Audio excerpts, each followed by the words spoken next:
Good afternoon. This is Richard Essman. I am the principal broker with St. Louis Realty Services. I am here on Friday, March 31st for my 14th episode in my Facebook Friday ads for my St. Louis Realty Services business.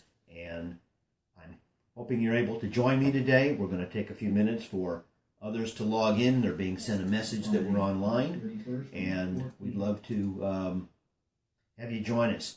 I will tell you that today's topic is what distinguishes a great buyer's agent from the run-of-the-mill. What does a buyer's agent really need to come to the table with you to be distinguished? What talents, what traits, what experience come to the fore? And so we'll talk more about that. So let's give our others in the audience a few moments to catch up while you maybe get your favorite beverage and get comfortable in your chair, and we'll do this.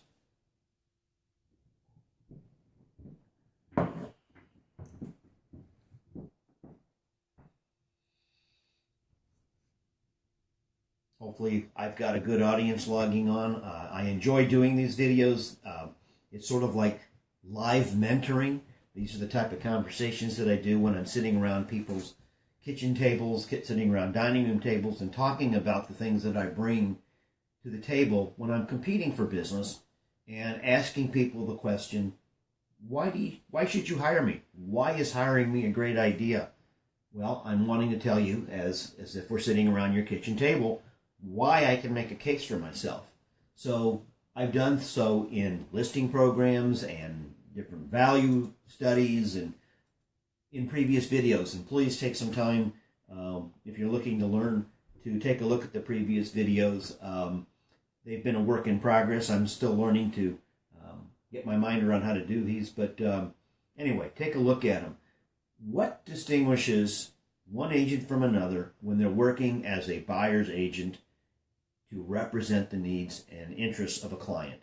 Well, last week in our video, we talked about the mechanics of it, the documents of it, where you have choices, where this all comes into play. Today, we're going to go to the next step and say, okay, I get all that. I get that you have to do it in writing to be enforceable. I understand that there's the designing of the system.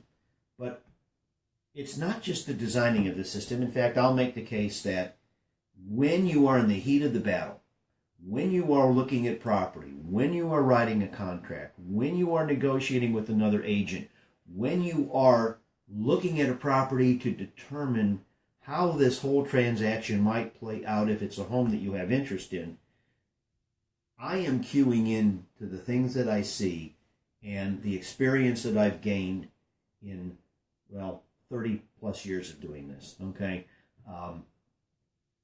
I believe that the first time you see a house live is through the windows of your car, through the side or front windows as you pull up. From that moment on, myself, when I see a house, I start to look for things. I am looking for any things that are right. I'm looking for things that are wrong. The rights go in one column, the wrongs go in another, because we're all happy about the rights, but how do we deal with the wrongs? Okay? When we go into the home, when we go in through the front door, when we cross the threshold, while you and I am looking for features and updates and how does this house measure up price-wise to other homes that we may be looking at, I'm also looking for defects. I am looking for things that are wrong. I look for electrical items. I look for plumbing items. I look for cracks in the ceiling. I go downstairs and I look at the foundation. I want to see if there's any signs of cracking or heaving or issues, spalding, that's the falling apart of the foundation. I want to see if there's electrical issues at the panel. Is it an old panel? Is it a new panel? Are they waste stacks, the plumbing stacks? Are they cast iron? Do they leak? Do they need to be replaced? Those things go all the way up through the house, through the roof. They're not cheap to replace. So I'm making mental notes, sometimes written notes, on these issues, so that when we read the seller's disclosure statement, which is one of the next steps, we're matching up the things that we see to the things that the seller was talking about. I want to know if the seller is telling the whole story, if they're hemming and hawing, kind of on the edges of a problem, but not talking about it. The reason that we want to do this is not just to get an understanding of that house. We want to know how to craft the right offer. Okay? I love to use the word craft because that's really what it is. There's a part of the contract, the special agreements section, where if we believe that we're going to have an issue with a certain item, it could be an occupancy inspection item, and you have to have occupancy in a house from the municipality, if so required, before you move in. You want to make sure that when you close, you can move in, right? So we need to make sure that those things are done. If there's any question about those things, we want to make sure that they're taken care of in the contract. So sometimes, rather than just having the contingency for a municipal inspection that the seller pays for, maybe we just want to write in that the seller, no matter what the items are, has to take care of them. It's a way to ensure that you're not trapped after purchasing a house that you have to do work on before you can ever move in and stay in. Okay? There are issues with building inspections. So yes, you have a contingency for the building inspection. But you know what the problem is with that? How much money do you need to spend that is non-recoverable before you can figure out whether or not you can negotiate with the seller for the repairs? I hate it. I hate it. I hate it when I have sellers, or buyers should I say, that have just spent $1,000 for building inspection, radon, termite, sewer inspection, sewer lateral inspection, that is, gas appliance inspection.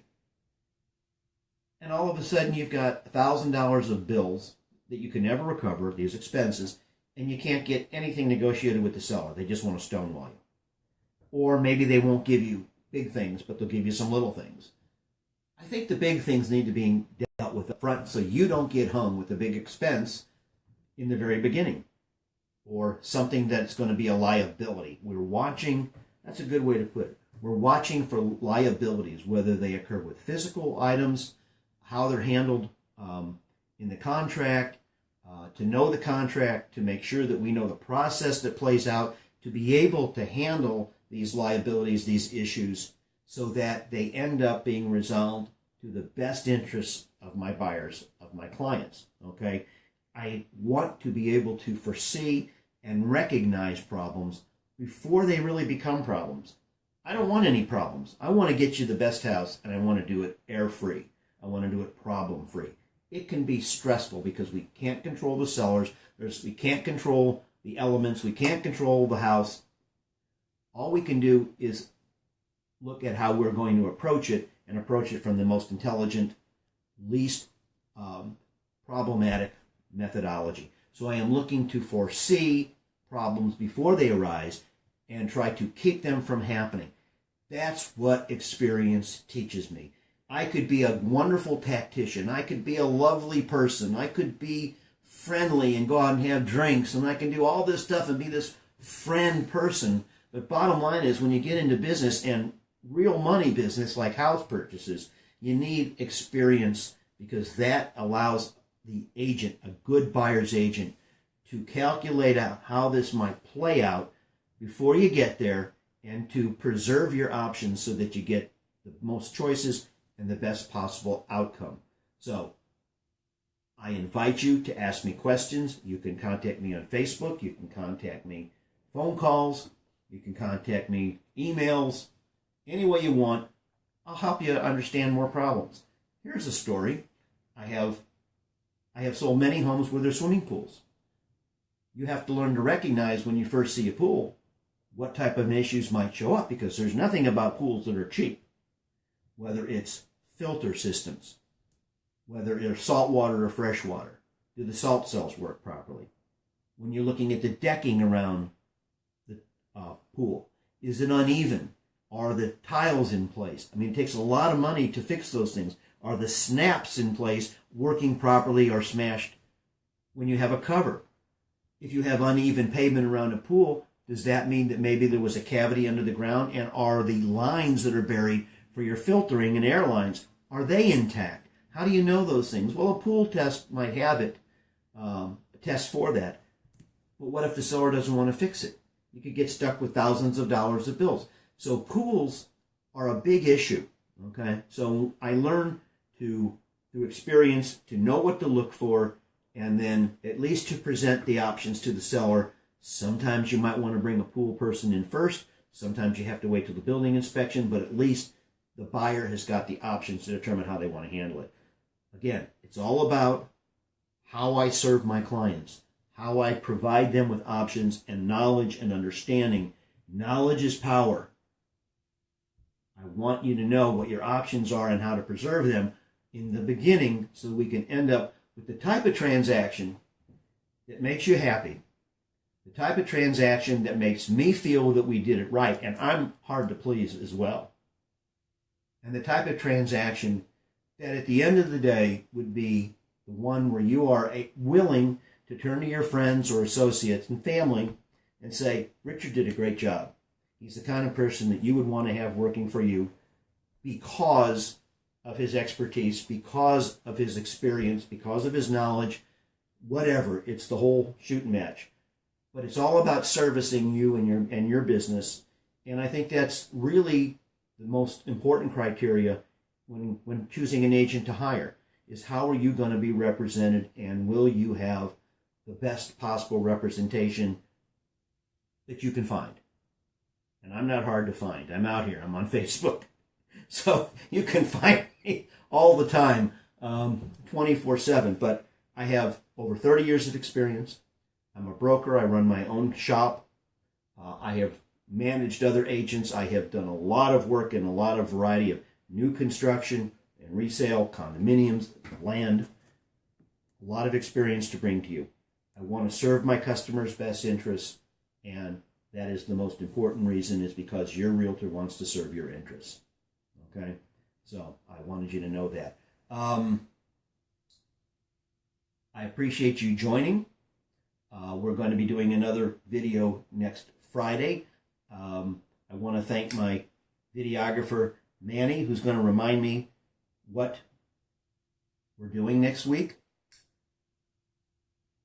I don't remember the topic. Anyway, we'll have a really good topic. And it's probably, here it is, the topic is, now that I've got you in suspense, the topic is the importance of a realtor in the experience of moving up from one house to the next. Okay? That experience that I bring helps to coordinate the sale of your listing and the purchase of your next home. It allows me to employ my unique variable rate commission program that saves you in money, creates new equity for you to use in your next down payment or whatever you choose. It allows me to quarterback the situation and takes a lot of pressure off the sellers and buyer in that transaction. So I get the football. I get to run with the rock. I understand how to run with the rock because I've been there many, many times. So when you need someone that's been through that experience, it could be a family member, but they're hard to work with. When you need a professional, a broker with 30 years of experience on how to do that, then that's where I come in, and that's how I serve the needs of my customers. So it'll be for upselling to the next house in next week's video. So I want to thank you for your attention today. Try not to make it run too long. Hope you enjoyed it. Please like the video, share it with your friends. It's greatly appreciated. I'll say thank you up front for doing that. Any questions that you have, just fire them away. Contact me. Put me on notice that you got some tough questions. Let me know. I love them. And we'll go from there. But I'm Richard Essman, St. Louis Realty Services. You have a great weekend. Thank you.